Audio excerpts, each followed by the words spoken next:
And so the systems approach that was adopted at the Cotswold Community very much influenced the way that I took work into healthcare management. And the probation officer that I was shadowing on a voluntary basis said, look, Graeme, if you want to understand how people get to be like this, in prison and coming out, often very institutionalized and struggling, then it would be worth my while learning about children. I saw an advertisement for the Cotswold Community, and I applied and was invited to go and meet with them. And that was how I came to work at the Cotswolds. Richard and his team had a very, very strong commitment to the Cotswold Community being a learning institution. With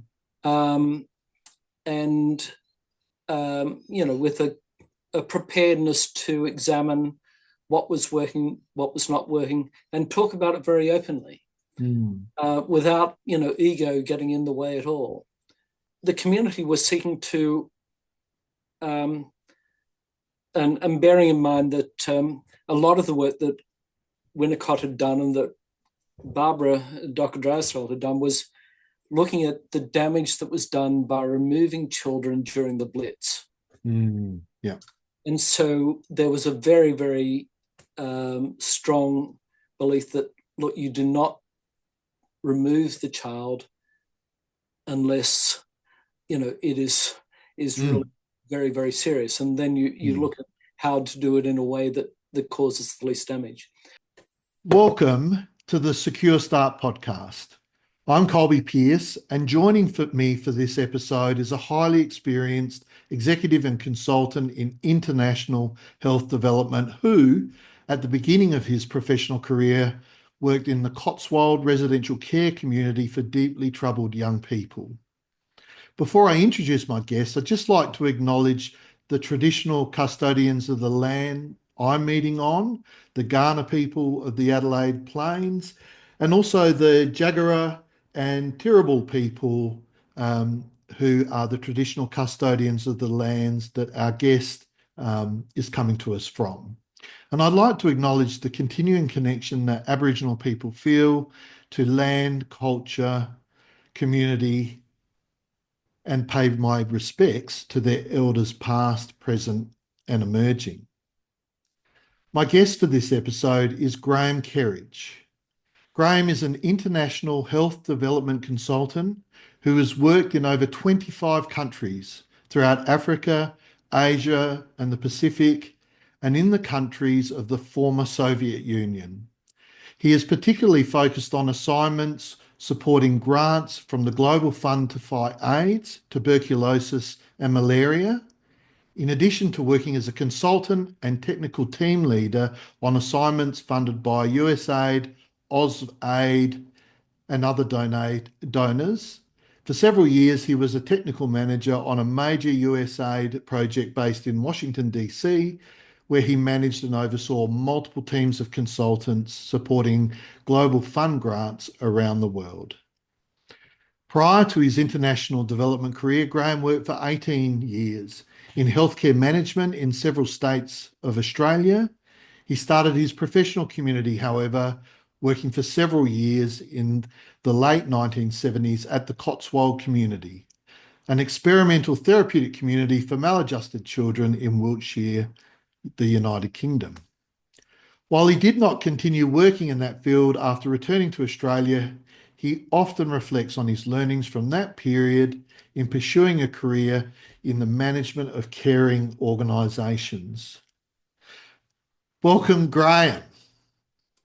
Well, it's very good to meet you at last, Colby. Yes, it's been, I should tell a little bit of the story, if you don't mind, that you got in contact with me after episode 2 of the podcast. Yes. With John Whitwell, who was the principal of the Cotswold community for a fair amount of time. I'm not sure if he was the principal while you were there, but he was No, there when you he were was there. the deputy principal while I was there. Yeah, yeah, and yeah, you got in touch with me, and you'd just been in Adelaide as it happened, and discovered that this is where I was. Yes, yes. I had no idea that there was interest in this field in Australia. So uh, Yes, I saw that John had done a podcast. I listened to it, and I was astonished to hear that was hosted by yourself, based in Adelaide. Yeah. yes, yeah. So yeah, as we were talking about before we started, it is a community that fascinates me. Um, because it is an example, I think, of a really good a program with really good outcomes for children in a therapeutic residential care setting.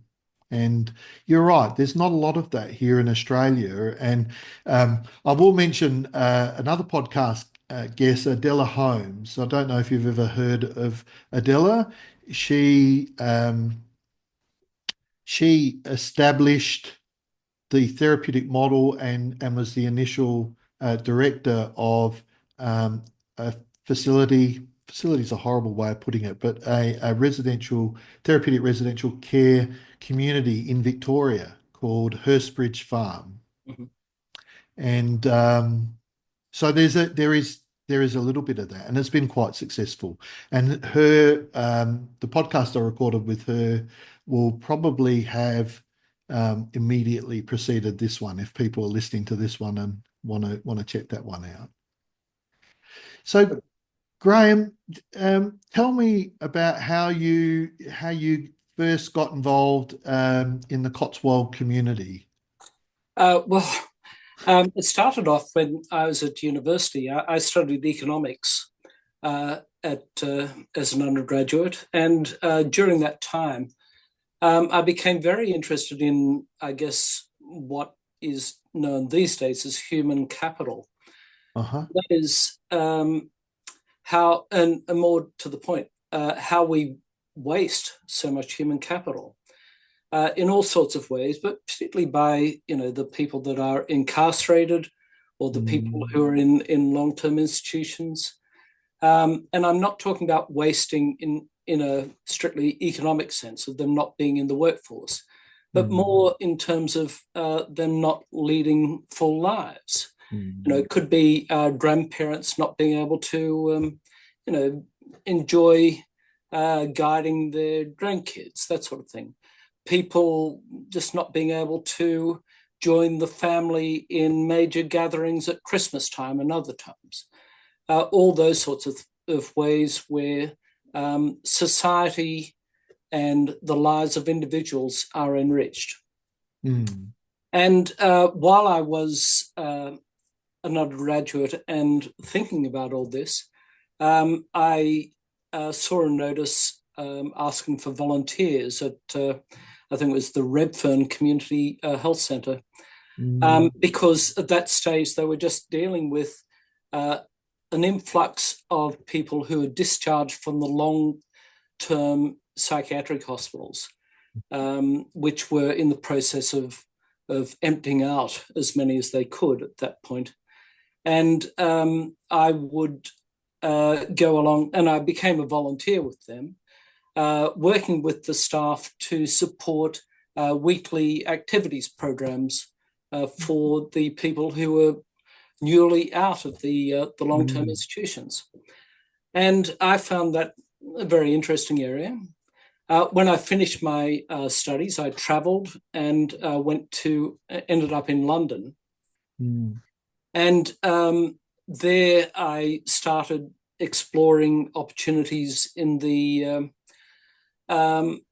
field of care and rehabilitation of people released from prisons. mhm, And I volunteered with the London Probation Service, again with activity programs for men who had often been in prison for many, many years and had lost a lot of, social skills and daily living skills. And we would run a weekly activity centre there. And I would also shadow one of the probation officers as he would accompany some of the people along to court hearings, to meetings to work out their next steps, to help them fill out forms.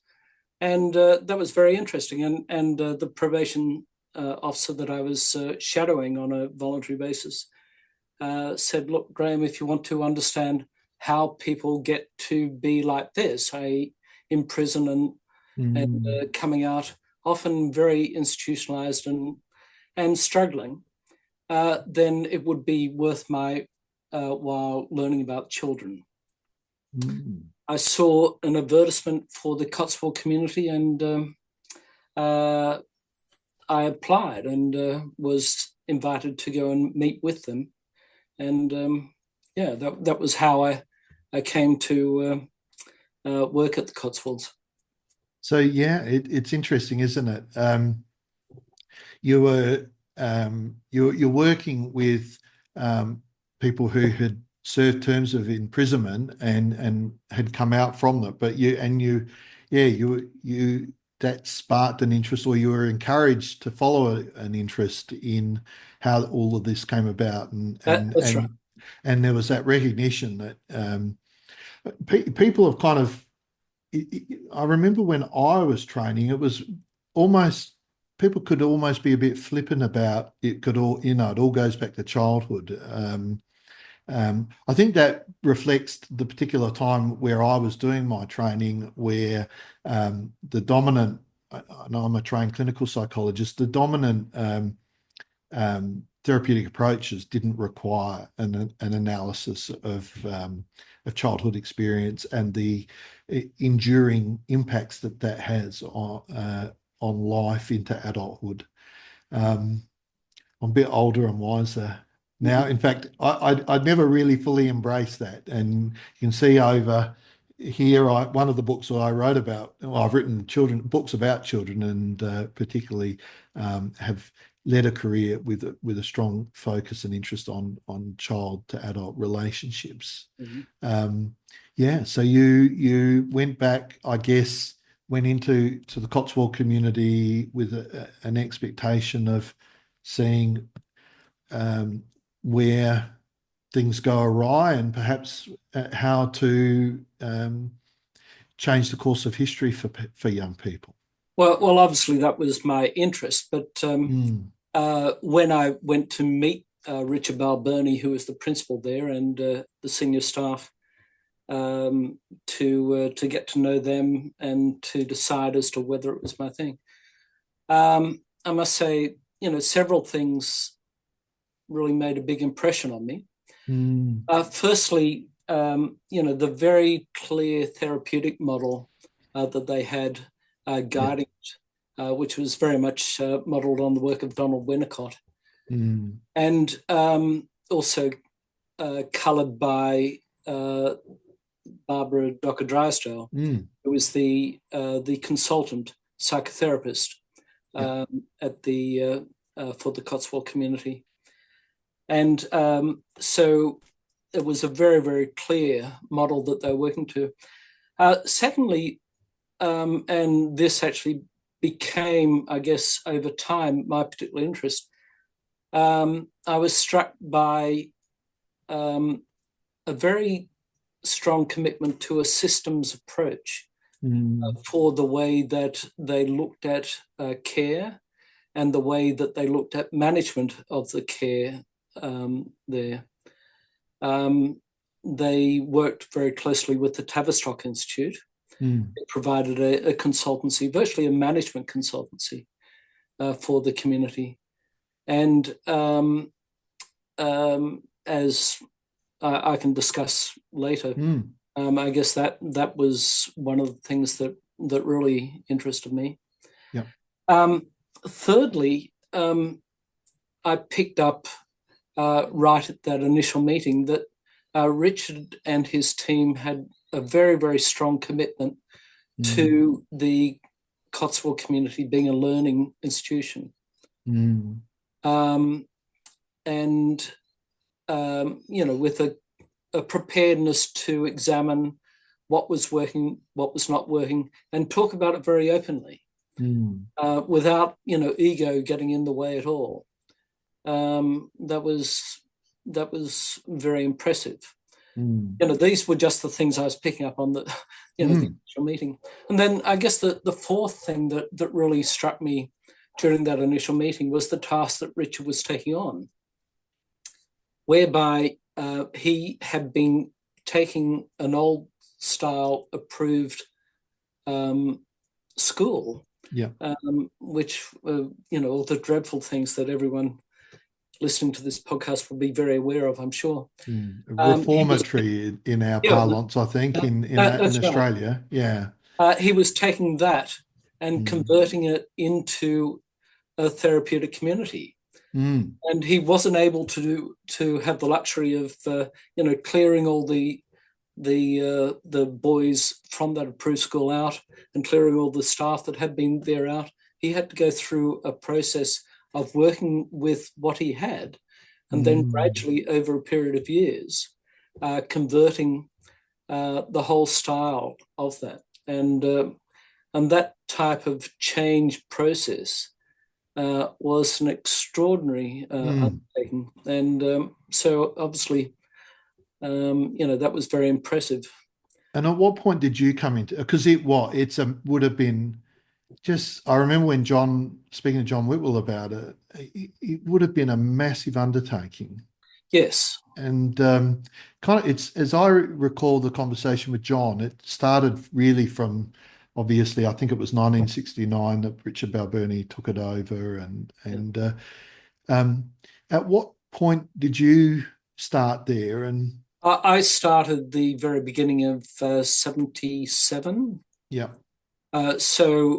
And I think John and Richard saw that, look, the first 5 or 4 years or so were really just slogging it out in terms of Mm. the change process, Mm. and gradually, moving on staff for whom it was not going to fit. Yeah. Additionally, after a few years, Richard moved on about half the boys that were in there as Mm. well, Okay. because he recognised that, there was a broad recognition that many of the boys there were, I guess, low-level delinquents, and Mm. were not seriously disturbed. Yeah, Mm. boys that he wanted to really focus the community Aye. on. Aye. And Yeah. he recognised that, in fact, those boys that were essentially delinquents but not Mm. seriously disturbed, Mm. they actually deteriorated if they were in that type of environment, Mm. of the institutional environment. Yeah. And it was much better for them to be out in the community and Mm. being kept an eye on at the community level by, the Mm. local social services and the local police. Yeah. Yeah. Yeah. I mean, and that, yeah, and that's right, and that's what we do see, that there is that kind of effect where people, when you're the environment in which you are in, can either can expose you to um, influences that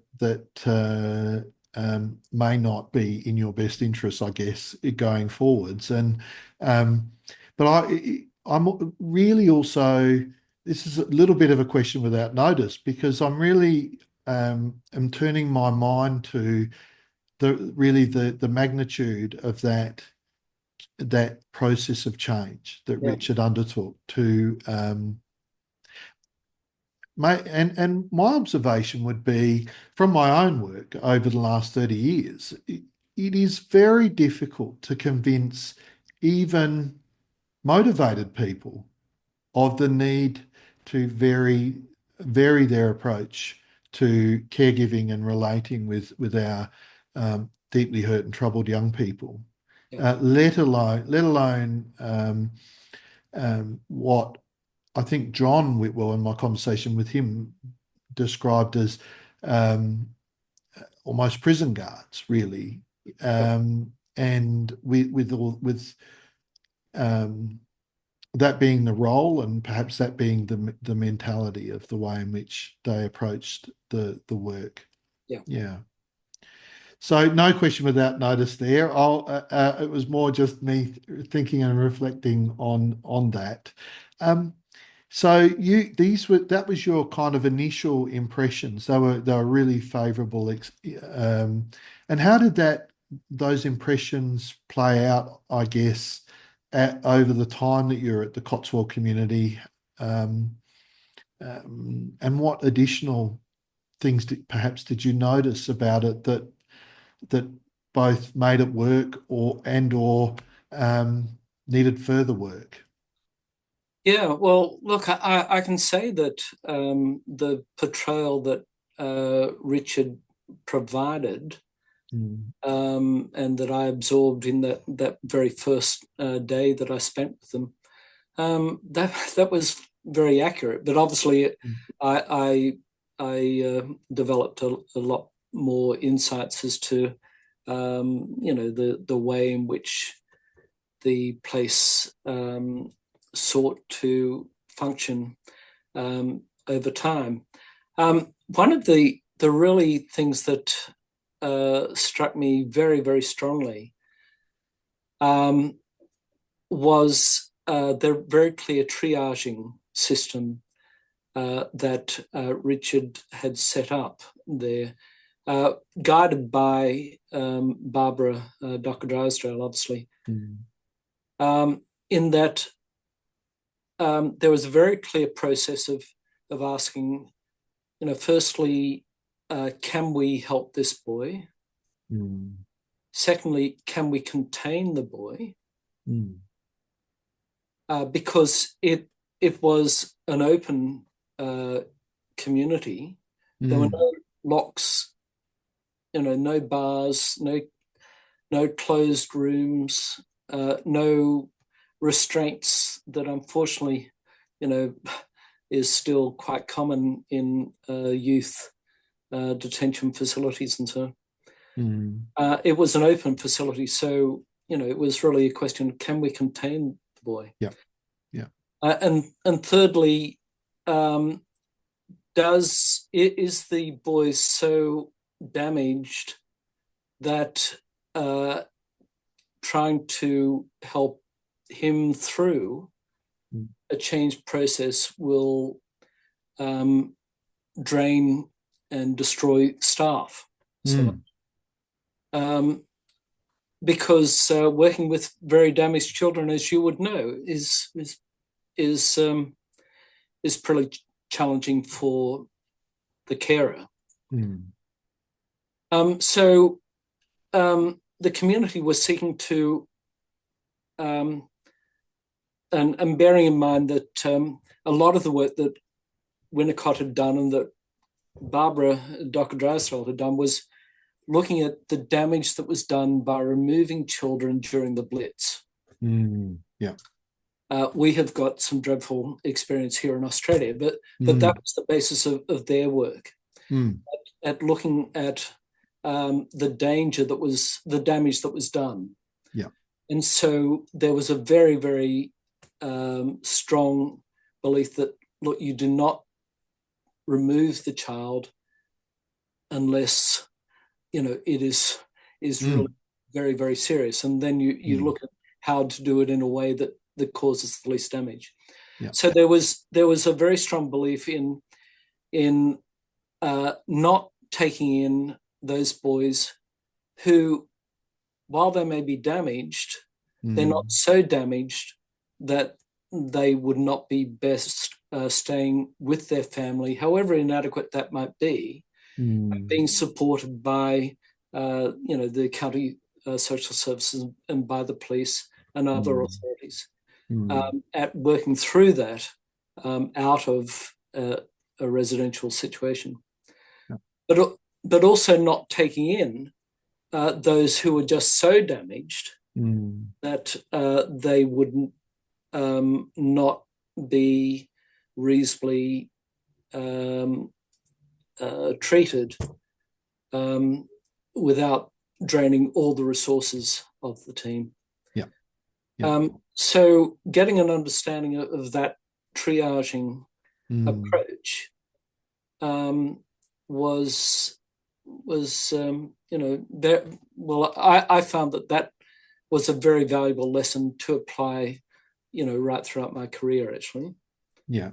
Yeah. It Yeah. almost sounds like being very aware of what resources you have Yep. to achieve the best outcomes with those with whom you think you can deliver the best outcomes for. Yep. Yeah. Yep. That's right. Yeah. Yeah. And do you go ahead? And there are many other things that were really major lessons as well. Really, understanding how their commitment to it being a learning institution played out Yeah. was really an important and valuable lesson. In that we would have um, frequently reading Mm. groups whereby we all studied different papers that were put together. We would, as a group, and I'm talking about a small house group, Yeah. analyze what was working, what was not working, and Mm. how to address those and the possible reasons for that. Again, in a Mm. way that was very open. And uh, Barbara Dockar-Drysdale and Richard both often brought out, or about every year, brought out annual realizations papers. Mm. Their learnings from the year, where they had observed things that possibly needed to be changed, or things that they need to stop doing, Mm. and things they need to start doing. So it Um, was Being in that learning environment was really quite extraordinary. it does sound extraordinary, and what it has me thinking about is that it was a very um, that staff growth and development, had an important place alongside the boys' growth and development. Very much so, and Yes, and that was an important part of Barbara Dockar-Drysdale's role. I To guide staff as well. and and it sounds like it was um, a reflective environment, and from the point of view that and you referred to the annual insights paper. Yeah, Um, it was, but it sounds like it was an environment where people were encouraged to think about what they were doing, yep, not very much so. not not just approach the role in a very um, routine, ritualized. I'm trying to think of a better word for automaton, but you know what I mean. But to actually approach the role with a healthy, reflective capacity, um, which is very much one of the foundations for what we refer to generally now as trauma-informed practice, whereby you are encouraged to very much adopt a reflective stance, be aware of yourself, be aware of the person with whom you're interacting, the young person with whom you're interacting, and what is their experience that led up to this interaction in the here and now. Yes. Um, and it sounds like that was very healthily encouraged and supported at the Cotswold community. Very much so. And Yeah. look, I must say that uh, observing and working with Richard Balbirnie was an extraordinary experience. Richard was a very, courageous person in terms of what he was prepared to set up there, and the changes that he was prepared to work through. He was very single-minded and with a very clear vision of what he wanted to do. I have heard him being referred to as a very charismatic person, but that was something that Richard really argued very much against. Because so many of the types of communities that were set up were often set up by a charismatic person, and everyone followed the leader. But then as soon as that person went, or often before that person went, the whole thing would crumble. And what Richard was seeking to establish was something quite different from that. It was very much a decentralized organization, and follow not your instinct, and not a hierarchical organization at all. It wasn't so much following your instinct. You were very much following the treatment and the care philosophies and so on. But it was very much that recognizing that it must be the people who are the primary carers who are making decisions, and that they be supported to do that. And certainly if they stumble, then you pick them up and work through. But rather than looking for approval from on high, by some charismatic leader, he was seeking to have a very, very different organisation, and entrusting the people that worked in the organisation with that capacity to think and reflect. And instinct was not the right word. I think I was more thinking following your reflections, I guess, following your understandings, following your learnings and teachings. Again, an extension of thinking about what you're doing, I think. Sounds very much like that was very healthy there. Now, my understanding of the Cotswold community is that that relationships that were cultivated with the young men were very influential and important. And I think part of us kind of connecting with each other was not just the hearing the podcast and recognizing John, but also you told me about an experience that you had of a resident at the Cotswold community who contacted you decades later. Yes, that was quite extraordinary, really, in that some 39 years after I had left, I got a contact through LinkedIn, actually, from a chap who had been a resident and who had been one of the boys that I worked particularly with, in that each of the house staff would have about four boys that they would work with. And this chap, I had started working with him when he came to the community at about age 13. He had been a young thug in his local area. And was in a lot of trouble with the law. And this was, well, for any of the boys coming to the community, it was really the last stop before going into closed institutions. And I worked with him for several years while I was there. Yeah.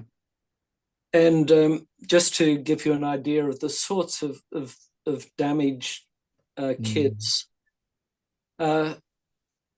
we used to work in terms of about 8 weeks, and then the boys would go home for about 8 to 10 days to keep in touch with their family, because that was considered very important, even if their families were often, fairly dysfunctional. And often, unfortunately, they did break down a bit and get into trouble. And so I went along. This chap had got into trouble one break home, and I went along to the court hearing with him. And what he'd done, he'd broken into a childcare centre near where he'd lived and stolen soft toys. And this is a 13, 14-year-old thug. And so that shouted out the sort of severely emotionally deprived boys that we were working with, who had really had a very inadequate, early life that they were still trying to come to terms with. And so, that was the sort of chap that this boy was. And anyway, he made some progress while I was there. But obviously, once I left the community and came back to Australia, I didn't have any contact with them. And it was quite extraordinary receiving this letter. He initially just sought to make sure that he got the person right, and said he would write a longer note, when he could. And it took about another year before he actually did. But when he did, he had lived an extraordinary life. He explained how when he left the community, he actually absconded from the community, and he then sought to return, but it was decided that no, look, it was best that he just leave at that point. And he went through several rough years, thankfully managing to stay out of prison. But then he managed to gradually start using some of the manual skills that he picked up in the community, because there was a very, very good educational program was undertaken at the community for boys to help them develop manual skills. And he actually managed to hold down jobs in various fields, becoming very much a jack of all trades. He'd actually got married and had a stable partner for 20 years or over 20 years, and had 2 sons that were going through university. And I was just absolutely blown away that, this chap who came from an absolutely appallingly dysfunctional family background of intergenerational poverty had actually broken the cycle. It was extraordinary.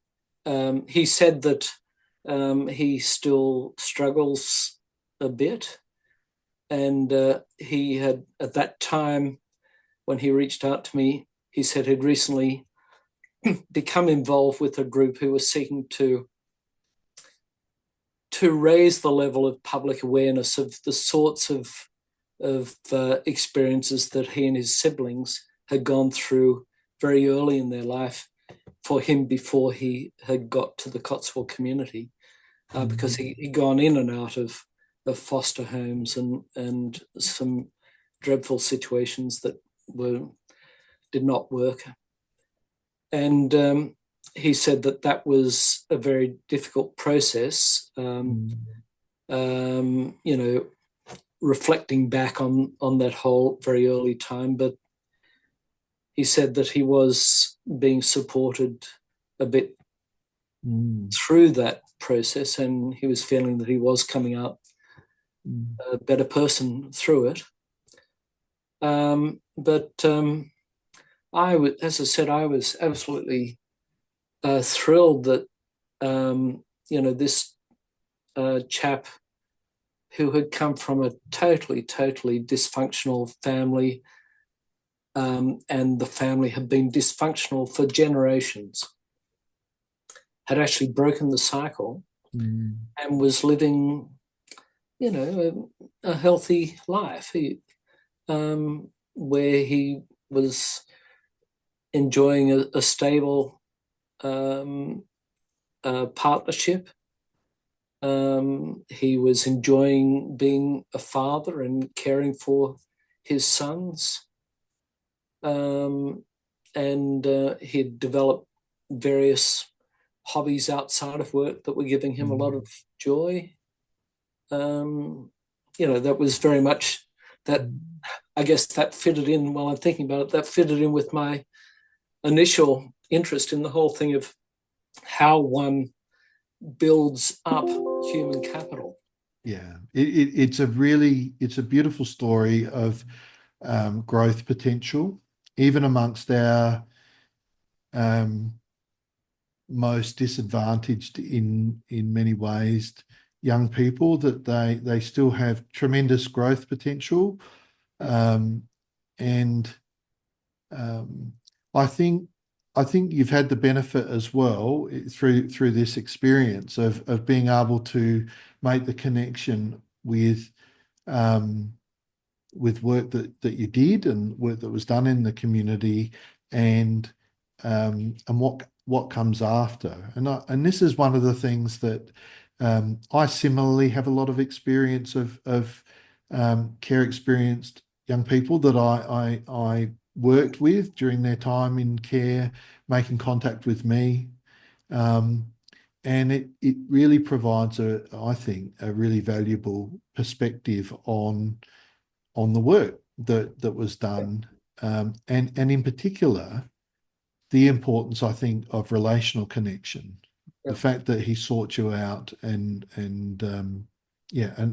made the contact with you, which would have been a fantastic experience for you, but reflected very well on his experience of you when he was in those formative years. I'd obviously love to know a lot more of his story, but I'm very conscious that, and I'm sure that you would have had the same experience, that you need to be conscious that they need to pace the contact. It's very much up to them as to when they're ready to disclose parts of their story. But yeah, I think when John Whitwell was paraphrasing Winnicott, and he talked about this in the podcast about Winnicott and the idea of the children being like a bulb, and the growth was in the bulb. John referred to, and I think it's a very interesting perspective that everyone has, in the right circumstances, in the right containing environment, has the potential to grow. Yeah. you said you moved after being at the Cotswold Community, you moved back to Australia and you worked in healthcare management, and your career developed onwards into international health management and consultancy, and you've worked across a great number of countries. But I'm curious as to whether there were elements of your experience at the Cotswold Community that you took into that work and continue to reflect on. Yes. Look, as I said, one of the things that struck me when I first met Richard and the team at the Cotswold was their commitment to seeing the work very much in a systems approach. And I know that very much affected the way that I viewed my work in healthcare management, whereby rather than looking at each individual work area separately, one looks at the whole system, the whole organisation, because in any system, the different parts impact upon each other. And during my time in healthcare management, I became very interested and active in the quality management area. And for a while there, I was an accreditation surveyor for the Australian healthcare quality process. And when one looks at quality in a complex organisation like a hospital, one really needs to look at the whole organisation, because you may have a world-leading cardiothoracic surgeon and an extraordinary interventional radiology unit, but if you actually don't have the connections between them, which may be as simple as you don't have the porters and the wheeling the person to and fro. You don't have the medical records system. You don't have the nursing system there, all working together in a harmonious way. Then your quality can be very compromised. Yeah. Yeah. And so the systems approach that was adopted at the Cotswold Community very much influenced the way that I took work into healthcare management. Yeah. And to some extent in international health as well, in that I worked very much on national disease programs around the world.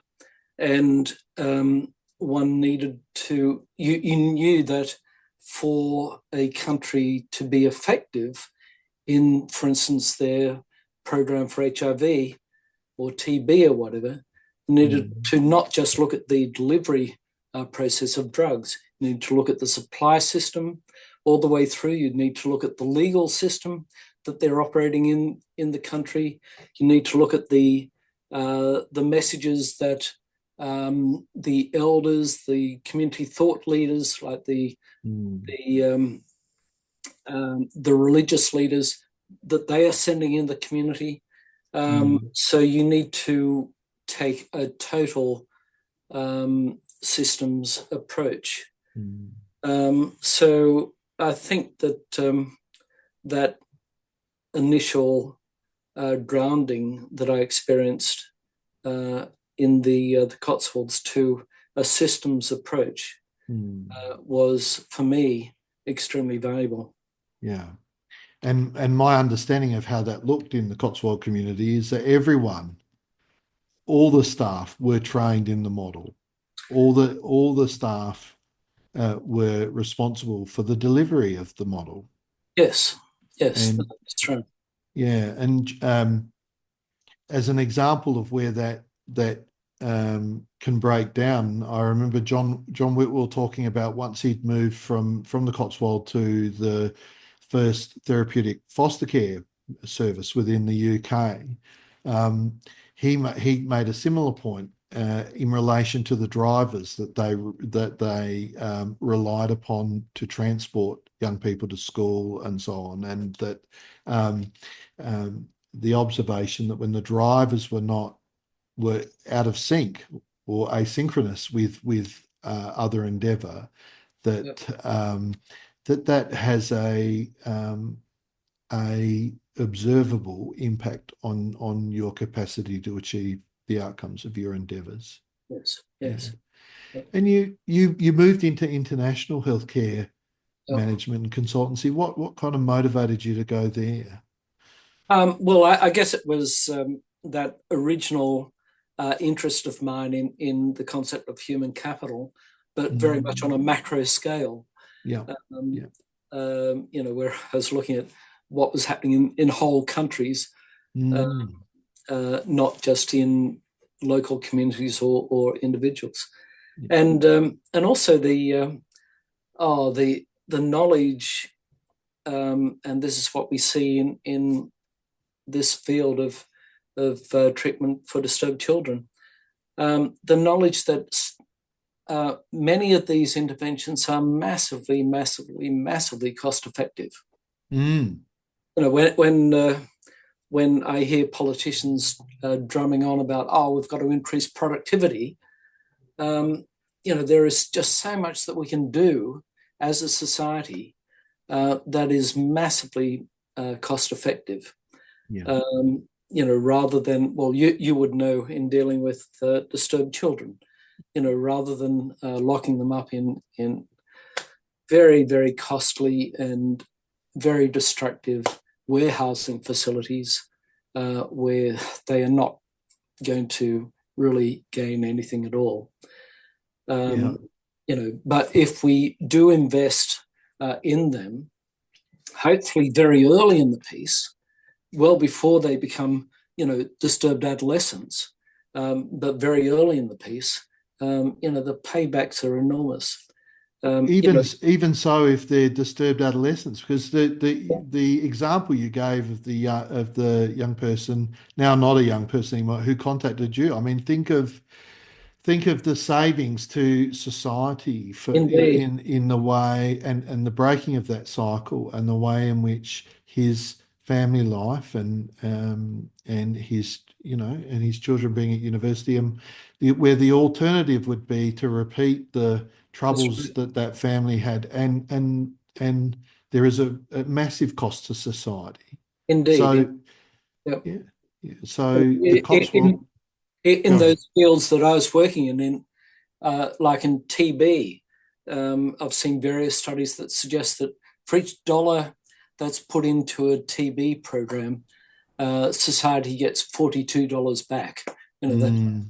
Similar in malaria and HIV. Not at that level, but I've seen figures of around $20 to the one. Phenomenal payback, and I'm sure that there are similar studies in the area of treatment of young children. Yeah, I can't say that I'm aware of them. It's not an area of professional reading that I do, but I think it's a point very well made in a number of ways, not least of which the description of the person who got in contact with you all these decades later, that there is a tremendous benefit to our society by intervening in a therapeutic way rather than a punitive way. Yep. In a therapeutic way with our troubled young people. Yes. And that forward-thinking governments and administrators who hold the funding, forward-thinking ones would do well to invest well in that area. Yes. for the sake of. I found myself saying to a guest yesterday that that the work we do is not only of benefit to the young people who are in front of us, but to their children and grandchildren as well. Indeed. And it's a very salutary reflection, I think. Yes. Yeah. So, yeah. So, do you have any kind of all these years later, any ongoing or final reflections about your time at the Cotswold community? Oh, well, look, it was obviously an astonishing privilege to have worked there during that time, because it was very much leading edge, both from a clinical therapy point of view, but also leading edge from that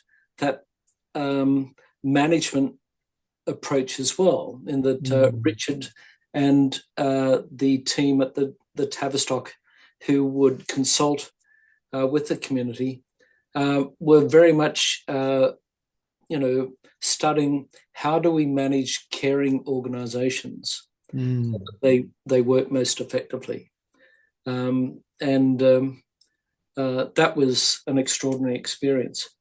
And obviously, it was astonishing working in very much that learning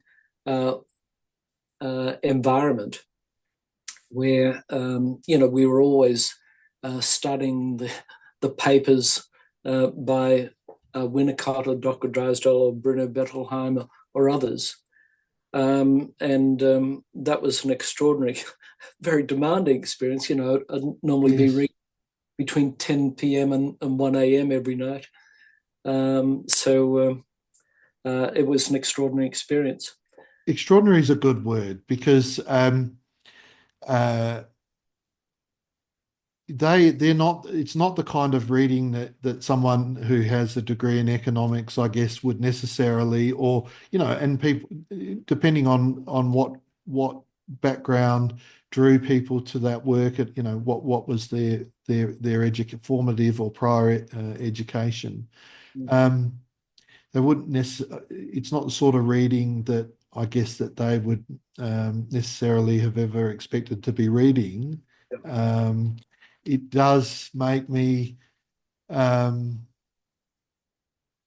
it does make me wonder what people who work in a similar field are reading these days, what the expectations around the growth in their potentials is.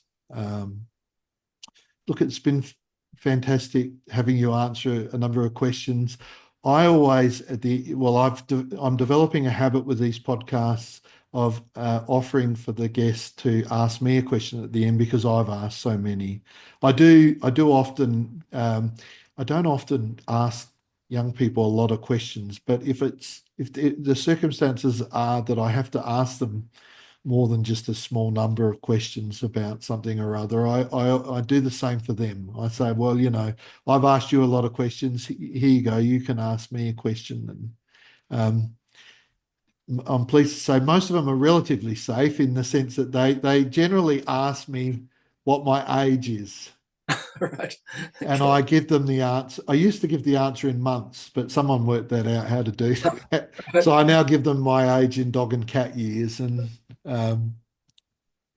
they do. They some of them have kind of cottoned on to that a bit now. But yeah, I pride myself on being able to answer questions without notice. I'm happy to answer a question if you have one of me. Well, look, I would be fascinated to know whether you're aware of therapeutic residential settings in Australia that are working with the highly damaged children, similar to what we're working with in the Cotswolds. In that, obviously, I'm aware of individual or family-based therapy here. I get the impression that some of the residential ones are not dealing so much with the very troubled, damaged children similar to what we were working with in the Cotswolds. But I'd welcome you enlightening me as to what's going on here. Well, if I speak for South Australia first, and based on my experience and observation, residential care has gone through a lot of changes here in South Australia in the last few years in terms of the structure and delivery of residential care. But certainly, our most troubled young people are in. They can potentially be in each of the three main types of out-of-home care, which is foster care, residential, foster care, kinship care, so with kin, usually family, or residential care. I would say there was a devolution from several years ago from having congregate facilities where there was um, eight or more or so in a facility. They've been devolved into smaller community houses where there would be one or more, depending on the complexity of the young person. Mhm. And as again, I don't work for in the residential care sector in our local department, so I may have omitted some of the things that they're doing, but that would be my observation. I am aware though, and as I said early on in this podcast, I interviewed someone whose podcast is likely to come out immediately before yours, who was involved in the development of a facility in Victoria called Hurstbridge Farm, which I think is probably the closest thing that I'm aware of in Australia to what you describe as having been in place there at the Cotswold Community. There are a few things that we don't have that they had and or have maintained in the UK. So Barbara Dockar-Drysdale was equally, perhaps more famous for establishing the therapeutic school, the Mulberry Bush. Yes. And there are the Mulberry Bush schools, and there are several of those schools that continue to exist and in the United Kingdom where the kind of the Cotswold community and other therapeutic residential communities like that don't no longer exist. So, and I think that they would be a good addition to our care landscape in Australia. I think that I think it is to it is our loss to not have those kinds of. I know that there's been scandals about them. I'm hoping to get a guest on who has looked into some of the myths and the factual or non-factual basis for some of the beliefs that exist about residential care. Yes. Well, I guess that emphasizes, I guess, how courageous Richard Balbirnie was in establishing the Cotswolds and taking it through that very, very difficult transition from an old style facility.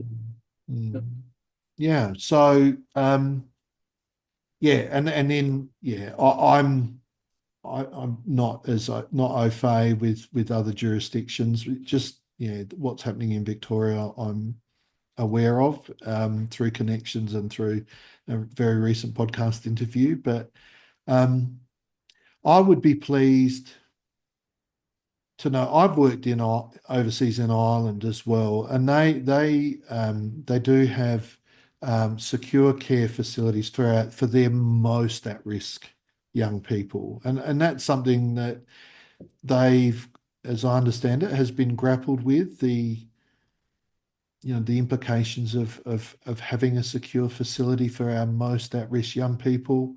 I think here in Australia and here in South Australia that we had a recent Royal Commission, relatively recent, that grappled with that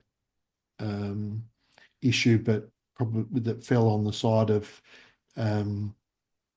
having a secure facility for our young people in such desperate straits is probably, doesn't meet our human rights obligations, I guess, amongst other things. So I think, though, what I would say about the Cotswold community is I would highlight some of the things that you've talked about, that commitment to continuous growth, to parallel growth of the, with the staff and the young people, that that systemic approach, making sure that that everyone is aligned and pulling in the same direction, the implementation, maintenance of a therapeutic model, and I'm not aware of outcome study. There's data is key here, or king. I'm not aware of outcome studies, but I'm aware of a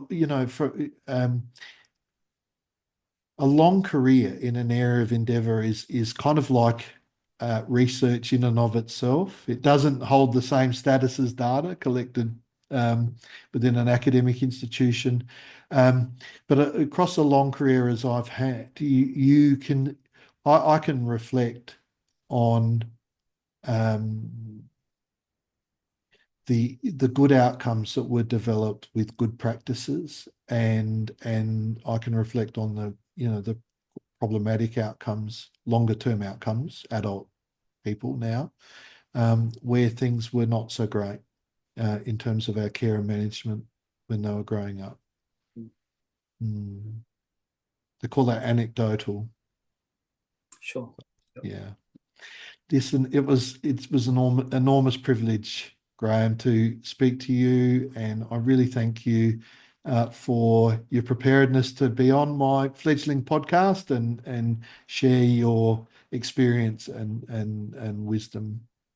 Well, thank you for reaching out and asking me to reflect back on what was an extraordinary experience, and very much a growing experience for myself. Yeah. Well, thank you. I hope it was a good experience. Okay. Reflecting back. Yeah. Good.